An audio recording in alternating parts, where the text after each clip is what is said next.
Saudara, pencurian sepeda motor terjadi di sebuah toko bangunan di kawasan Tanjung Priok, Jakarta Utara. Aksi pelaku terekam kamera pemantau.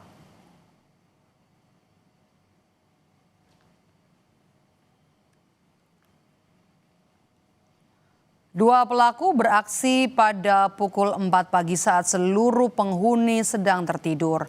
Mereka masuk ke area toko bangunan dan membawa kabur sepeda motor milik anak pemilik toko. Korban telah melaporkan kasus pencurian ini dan polisi tengah memburu kedua pelaku.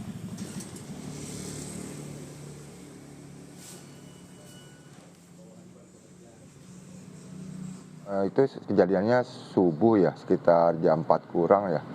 Tapi untuk penangkapan dari CCTV-nya juga kurang gitu jelas sih. Yang subuh nggak ada orang pada tidur, Pak. Gitu. Itu pertama kali atau udah berapa kali, Pak? Pertama kali kejadian sih kalau untuk kendaraan ya. Dua orang. Iya. Nah, itu langsung motor dibawa kemana? Dibawa keluar ke kiri ya kalau di sini ya.